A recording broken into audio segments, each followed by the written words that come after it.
إن الحمد لله وحده والصلاة والسلام على من لا نبي بعده أشهد أن لا إله إلا الله وحده لا شريك له وأشهد أن محمدا عبده ورسوله أما بعد وإذا سمعوا ما أنزل إلى الرسول ترى أعينهم تفيض من الدمع مما عرفوا من الحق يقولون ربنا آمنا فاكتبنا مع الشاهدين۔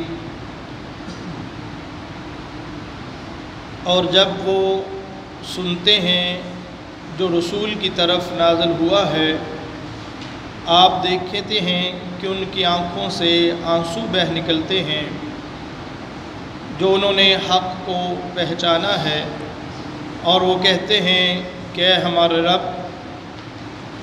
ہم ایمان لائے ہیں، ہمارا بھی ان کے ساتھ شمار کر دیجئے، ہم ان کے ساتھ گواہی دینے والے ہیں۔ یہ آیات مبارکہ اصل میں اہل کتاب کے ان لوگوں کے بارے میں نازل ہوئی کہ جب مسلمانوں کا وفد ہجرت کر کے حبشہ کی طرف روانہ ہوا، وہاں حضرت جعفر رضی اللہ تعالی عنہ نے جب قرآن کی آیات کی تلاوت کی، اور وقت کا بادشاہ نجاشی جب انہوں نے قرآن کی آیات کو سنا کہ یہ واقعتاً حق ہے، اور ان آیات کو سن کر کے اس کی آنکھوں سے آنسو جاری ہو گئے، تو خالق کائنات رب ارض و سما ان کا تذکرہ کرتے ہوئے فرماتے ہیں کہ آپ دیکھتے ہیں کہ حق کو سن کر ان کی آنکھوں سے بھی آنسو بہہ نکلتے ہیں، اور اللہ رب العزت فرماتے ہیں کہ اے ایمان کا دعویٰ کرنے والو، لا تحرموا طیبات ما احل اللہ لکم ولا تعتدوا ان اللہ لا يحب المعتدین۔ اللہ رب العزت نے حلت و حرمت کا اختیار کسی کو نہیں دیا، اسی لیے کسی کو یہ اختیار نہیں ہے۔ لا تحرموا طیباتی، اس کو حرام نہ کرو جو پاکیزہ اللہ رب العزت نے تمہارے لیے بنائی ہے، جن کو اللہ نے تمہارے لیے حلال کیا ہے ان کو تم حرام نہ کرو۔ اہل کتاب اور قریش اور یہود و نصارہ اپنے علماء کی بات کو مانتے ہوئے جس چیز کو چاہتے، اگرچہ اس کو اللہ نے حلال کیا ہوتا، اپنے علماء اور درویشوں کی بات پہ آ کر کے اپنی مرضی پہ اس چیز کو حرام ٹھہرا لیتے، تو احکم الحاکمین نے اس بات سے روکا ہے کہ یہ حرام، یہ اللہ کا اختیار ہے کسی چیز کو حرام قرار دے، اور تمہیں یہ اختیار نہیں ہے کہ اللہ نے جس کو پاک کیا ہے، طیب بنایا ہے اور حلال کیا ہے تمہارے لیے، اس کو تم حرام کر لو، یہ تمہارے لیے صحیح نہیں ہے۔ ہاں وَقُلُوا مِمَّا رَزَقَكُمُ اللَّهُ حَلَالًا طَيِّبًا، کھاؤ اللہ نے جو تمہارے لیے جس چیز کو پاکیزہ اور حلال کیا ہے اس چیز سے کھاؤ۔ آگے خالق کائنات رب ارض و سما نے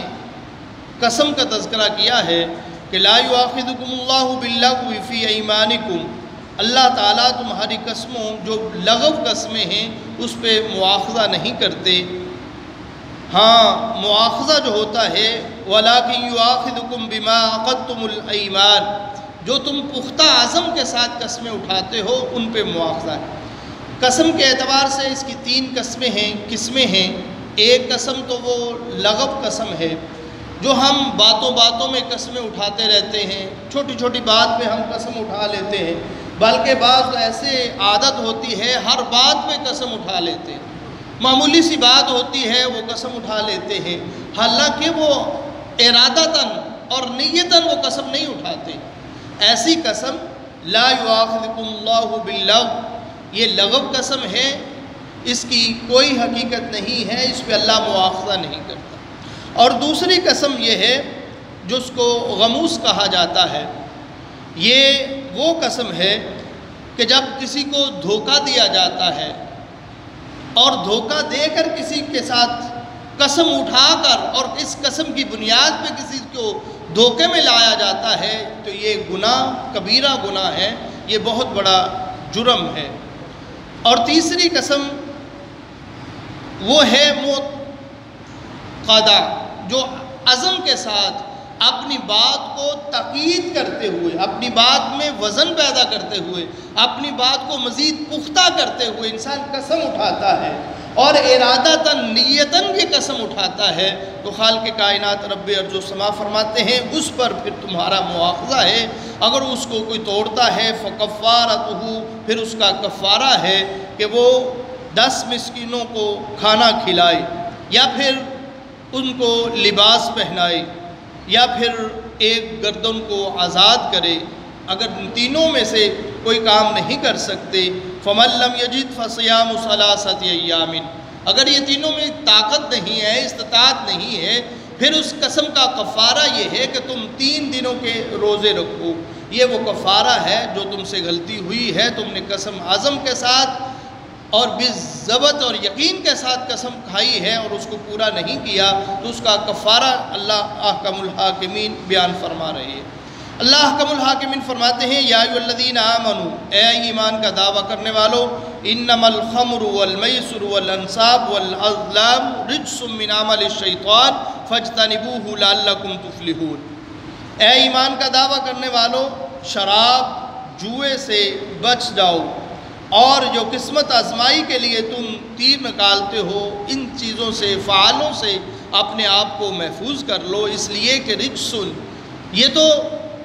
یہ پلید ہے، یہ گندگی ہے، من عمل الشیطان، یہ شیطان کا عمل ہے، فاجتنبوہ لعلکم تفلحون، اس سے بچ جاؤ تاکہ تم فلاح پا جاؤ۔ یقیناً انما یرید الشیطان ان یوقع بینکم العداوۃ والبغضاء فی الخمر والمیسر، شیطان کا ارادہ یہ ہے، وہ چاہتا ہے کہ تمہیں عداوت میں، دشمنی میں، بغاوت میں، تمہارے اندر عداوت کو پیدا کر دے، دشمنی کو پیدا کر دے، اور اس کا سبب فی الخمر والمیسر، یہ جوا اور شراب ہے، لہٰذا اس جوئے اور شراب سے اپنے آپ کو محفوظ رکھ لو۔ خالق کائنات رب ارض و سما نے آگے چل کر یہ تذکرہ کیا ہے وَإِذَا قِيلَ لَهُمْ تَعَالَوْا إِلَىٰ مَا أَنزَلَ اللَّهُ وَإِلَى الرَّسُولِ، جب ان لوگوں سے کہا جاتا ہے کہ آؤ اس چیز کی طرف جو اللہ نے نازل کیا ہے اپنے رسول کی طرف، اس کی بات کو مان لیجئے، اللہ کی طرف سے جو نازل شدہ باتیں ہیں اس کو تسلیم کر دیجئے، قَالُوا حَسْبُنَا مَا وَجَدْنَا عَلَيْهِ آبَاؤُنَا،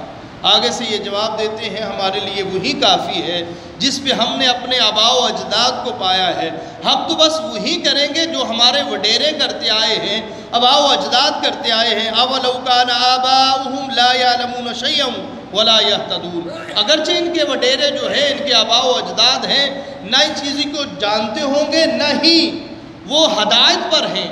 ان کے باپ دادا، ان کے بڑے جو ہیں، اگرچہ ان کو علم نہیں ہے، ہدایت پہ نہیں ہے، پھر بھی یہ قرآن کی بات کو نہیں مانتے، رسول صلی اللہ علیہ وسلم کی بات کو نہیں مانتے، شریعت کی بات کو تسلیم نہیں کرتے، بلکہ آگے سے یہ جواب دیتے ہیں قالوا حسبنا ما وجدنا علیہ آباءنا، ہمارے لیے بس ہمارا آباء و اجداد کا دین ہی کافی ہے، اس لیے کہ ہم نے اس کے اوپر ہی اپنے آپ کو پایا ہے۔ آج بھی معاشرے میں یہ بات موجود ہے، اگر کسی کے سامنے قرآن کی دلیل پیش کی جاتی ہے، اللہ کے نبی صلی اللہ علیہ وسلم کا فرمان پیش کیا جاتا ہے، آگے سے یہ جواب آتا ہے کہ کیا ہمارے آباء و اجداد ان کو پتہ ہی نہیں تھا، وہ جھوٹے تھے، ان کو علم، قرآن بھی یہ کہتا ہے کہ جب اللہ کے نبی صلی اللہ علیہ وسلم اور اہل کتاب اور قریش مکہ کے سامنے یہ آیات کو پڑھا جاتا تو ان کا جواب یہی ہوتا تھا قالوا حسبنا ما وجدنا علیہ آباءنا، ہمارے لیے بس ہمارے آباء و اجداد کا دین ہے، نہیں، دین وہی ہے، شریعت وہ ہے جو اللہ نے نازل کی ہے اور رسول کائنات صلی اللہ علیہ وسلم نے ان کو سمجھا دیا ہے، بتا دیا ہے۔ خالق کائنات رب ارض و سما نے حضرت عیسیٰ علیہ السلام کا تذکرہ کیا ہے کہ اللہ رب العزت جب عیسیٰ علیہ السلام سے یہ سوال کریں گے أَأَنْتَ قُلْتَ لِلنَّاسِ اتَّخَذُونِي وَأُمِّي إِلَٰهَيْنِ مِن دُونِ اللَّهِ، کیا عیسیٰ، کیا تو نے یہ کہا تھا لوگوں کو کہ میری اور میری ماں کی عبادت کرو؟ کیا تو نے لوگوں کو یہ دعوت دی تھی، پیغام دیا تھا، لوگ تیری عبادت کرتے تھے؟ قَالَ سُبْحَانَكَ، عیسیٰ علیہ السلام کہیں گے اللہ تو پاک ہے، ما یکون لی ان اقول ما لیس بی حق، اللہ یہ کیسے ہو سکتا ہے میں آپ کے بارے میں کوئی بات کہوں، ہاں وہی کہوں گا جو آپ کے لیے آپ کی شان شان ہے، آپ کے لیے حق ہے۔ اللہ میں نے یہ بات ان کو نہیں کہی۔ خالق کائنات رب ارض و سما اس بات کا تذکرہ فرماتے ہیں کہ عیسیٰ علیہ السلام پھر یہی عرض کریں گے، ان تعذبہم فإنہم عبادک، اے اللہ اگر تو ان کو عذاب دے تو یہ تیرے ہی بندے ہیں، وَإِن تَغْفِرْ لَهُمْ فَإِنَّكَ أَنْتَ الْعَزِيزُ الْحَكِيمُ، ہاں اگر تو ان کو معاف کر دے تو اس بات پہ غالب اور حکمت والا ہے۔ یہ بہت جامع کلمات ہیں، یہ جامع دعا ہے جو عیسیٰ علیہ السلام کل قیامت کے دن احکم الحاکمین کے سامنے رکھیں گے۔ خالق کائنات رب ارض و سما نے آگے چل کر کے ان لوگوں کا بلکہ انبیاء و رسول کا تذکرہ کیا ہے اور ان کی دعوت کو، ان کے مقصد کو کہ وَمَا نُرْسِلُ الْمُرْسَلِينَ إِلَّا مُبَشِّرِينَ وَمُنذِرِينَ، رسولوں کا مقصد یہ ہے کہ وہ لوگوں کو بشارت دینے کے لیے کہ نیک عمل پہ جنت کی بشارت ہے اور بد اعمالیوں پہ جہنم کی وعید ہے، گویا کہ وہ مبشرین ہیں، خوشخبریاں سنانے والے ہیں، اور وہ منذرین ہیں، ڈرانے والے ہیں۔ ایک رسول، ایک نبی کا مقصد جو ہوتا ہے وہ لوگوں کو خوشخبری بھی دیتا ہے اور ڈراتا بھی ہے۔ اور احکم الحاکمین فرماتے ہیں کہ اے نبی آپ فرما دیجئے قُلْ لَا أَقُولُ لَكُمْ عِنْدِي خَزَائِنُ اللَّهِ، کہ میرے پاس اللہ کے خزانے موجود نہیں ہیں اور نہ ہی میں غیب جانتا ہوں اور نہ ہی میں یہ کہتا ہوں کہ میں فرشتہ ہوں، بلکہ ان اتبع الا ما یوحی الی، میں تو اس کی پیروی کرتا ہوں جو میرے اوپر وحی کی جاتی ہے۔ گویا کہ دو ٹوک اللہ رب العزت نے اپنے نبی کی زبان نبوت سے یہ اظہار کروایا ہے کہ اے نبی آپ یہ اعلان کر دیجئے لا اقول لکم عندی خزائن اللہ، اللہ کے خزانے میرے پاس نہیں ہیں اور نہ ہی میں غیب جانتا ہوں، میں تو بس وہی بات کہتا ہوں ان اتبع الا ما یوحی الی، جو میری طرف وحی کی جاتی ہے۔ احکم الحاکمین فرماتے ہیں قل هل یستوی الاعمی والبصیر، کیا اندھا اور دیکھنے والا برابر ہو سکتا ہے؟ افلا تتفکرون، کیا تم تفکر کیوں نہیں کرتے، غور و فکر کیوں نہیں کرتے؟ خالق کائنات رب ارض و سما نے انبیاء و رسول کے نام لے کر تقریباً 18 انبیاء کا نام لیا ہے، تذکرہ کیا ہے اور ان کے بعد فرمایا ہے ذَلِكَ هُدَى اللَّهِ يَهْدِي بِهِ مَن يَشَاءُ مِنْ عِبَادِهِ وَلَوْ أَشْرَكُوا، یہ انبیاء و رسول بھی اللہ کے ساتھ کسی کو شریک ٹھہراتے لَحَبِطَ عَنْهُمْ مَا كَانُوا يَعْمَلُونَ، ان کے بھی اللہ اعمال کو ضائع کر دیتا، برباد کر دیتا۔ بلکہ اللہ کے نبی صلی اللہ علیہ وسلم کے بارے میں فرمایا لَإِنْ أَشْرَكْتَ لَيَحْبَطَنَّ عَمَلُكَ، اے نبی صلی اللہ علیہ وسلم اگر آپ بھی اللہ کے ساتھ کسی کو شریک ٹھہراتے، حالانکہ یہ انبیاء و رسول کی شان نہیں ہے، ان کے لیے شان اور لائق نہیں ہے، یہ امت کو درس دیتے ہوئے، لوگوں کو اس شرک سے آگاہ کرتے ہوئے، اس کی وعید سناتے ہوئے کہ اگر انبیاء و رسول اتنی عظمت اور شان کے مالک ہیں، اگر وہ بھی شرک کرتے لَحَبِطَ عَنْهُمْ مَا كَانُوا يَعْمَلُونَ، ان کے بھی اعمال ضائع اور برباد کر دیے جاتے۔ یہ اتنا بڑا گناہ ہے، اتنا بڑا جرم ہے۔ خالق کائنات رب ارض و سما فرماتے ہیں لا تدرکہ الابصار وہو یدرک الابصار وہو اللطیف الخبیر۔ اللہ حکم الحاکمین اپنا تعارف کرواتے ہوئے فرماتے ہیں کہ تم اس اللہ کو لا تدرک الابصار، تمہاری نگاہیں، تمہاری آنکھ اس اللہ کو نہیں دیکھ سکتی۔ اس سے مراد ایک تو حقیقی دیکھنا ہے اور ایک تو یہ ہے کہ اللہ کی حقیقت کو پانا یہ کسی انسان کے بس کی بات نہیں ہے۔ کسی انسان کی آنکھ اللہ کی حقیقت کو پا ہی نہیں سکتی، اور اس سے مراد یہ بھی ہے کہ اللہ کو دنیا میں دیکھنا یہ کسی انسان اور اس انسان کی آنکھ میں ایسی طاقت نہیں ہے کہ اللہ کی زیارت کو کر سکے، اللہ کی زیارت کر سکے۔ لیکن ہمارا ایمان یہ ہے کل قیامت کے دن ایک بندہ مومن جس کے بارے میں قرآن اعلان کرتا ہے وجوہ یومئذ ناظرہ الی ربہا ناظرہ، کل قیامت کے دن کچھ چمکتے چہرے ہوں گے، وہ اپنے رب کو اپنے سامنے دیکھ رہے ہوں گے۔ یہ دنیا میں رؤیت ہے اور کل قیامت کے دن اللہ حکم الحاکمین کو وہ انسان اللہ کا دیدار کرے گا جو اللہ کی بات کو تسلیم کرتا ہوا اللہ پہ ایمان رکھتا ہوگا۔ اللہ ہمارے نصیب میں فرمائے۔ اللہ کے نبی صلی اللہ علیہ وسلم کے حوالے سے صحیح بخاری کی روایت ہے، حضرت عائشہ رضی اللہ تعالی عنہا بیان فرماتی ہیں کہ اللہ کے نبی صلی اللہ علیہ وسلم سے یہ سوال کیا گیا تھا ہجرت کے موقع پر، معراج کے موقع پر، جب اللہ نے اپنے نبی کو معراج کروائی، اور بعض ہمارا بھی عقیدہ ہے کہ اللہ کے نبی صلی اللہ علیہ وسلم نے اپنے اللہ کو اپنی آنکھوں سے دیکھا۔ صحیح بخاری کی روایت ہے، حضرت عائشہ رضی اللہ تعالی عنہا بیان فرماتی ہیں کہ اگر کوئی یہ دعویٰ کرتا ہے اور اللہ کے نبی صلی اللہ علیہ وسلم کے بارے میں یہ بات کرتا ہے کہ اللہ کے نبی نے اللہ کو اپنی آنکھوں سے دیکھا ہے، تو فرمایا کہ وہ اللہ کے نبی صلی اللہ علیہ وسلم پر جھوٹ باندھتا ہے۔ یہ رؤیت دنیا میں نہیں ہے، یہ آخرت میں کل قیامت کے دن اور انشاءاللہ جنت میں مومنوں کو اللہ کا دیدار ہوگا۔ اللہ ہمارے نصیبے میں بھی کرے۔ خالق کائنات رب ارض و سما نے اس پارے کے اختتام پہ بات کا تذکرہ کیا ہے، اور احکم الحاکمین فرماتے ہیں کہ تم دوسرے الہ جو جن کی لوگ پوجا کرتے ہیں ان کو برا بلا نہ کہا کرو۔ وَلَا تَسُبُّوا الَّذِينَ يَدْعُونَ مِن دُونِ اللَّهِ، ان کے الہوں کو جن کو وہ معبود سمجھتے ہیں ان کو تم برا بلا نہ کہا کرو، اس لیے فَيَسُبُّ اللَّهَ عَدْوًا بِغَيْرِ عِلْمٍ، یہ نہ ہو کہ ان کی دشمنی کی آڑ میں آ کر وہ تمہارے حقیقی اللہ کو نعوذ باللہ برا بلا نہ کہہ دیں۔ اور ہم معاشرے میں دیکھتے ہیں اگر جن کے اندر یہ محبت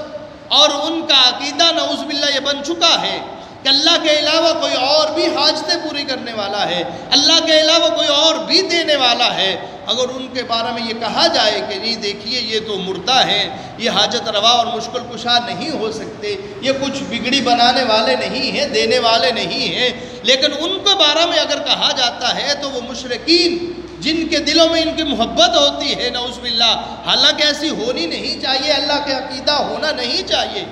لیکن جن کے دلوں میں یہ بات ہوتی ہے پھر وہ اللہ کے بارے میں نعوذ باللہ، پھر ان لوگوں کے بارے میں، اسلاف کے بارے میں ہم نے دیکھا ہے کہ ایسے لوگ پھر نعوذ باللہ بڑے بڑے علماء جو ہیں ان کو نعوذ باللہ گالیاں دینا شروع کر دیتے ہیں۔ خالق کائنات رب ارض و سما فرماتے ہیں وَلَا تَسُبُّوا الَّذِينَ يَدْعُونَ مِن دُونِ اللَّهِ فَيَسُبُّوا اللَّهَ عَدْوًا بِغَيْرِ عِلْمٍ، کہ جو اللہ کے علاوہ کسی غیروں کو معبود بناتے ہیں ان کو تم برا بلا نہ کہا کرو، اس لیے یہ نہ ہو کہ تمہارے حقیقی اللہ کو وہ برا بلا کہنا شروع کر دیں۔ اللہ تعالیٰ ان آیات کو سمجھنے کی اور عمل کرنے کی توفیق عطا فرمائے۔ وَمَا عَلَيَّ إِلَّا الْبَلَاغُ۔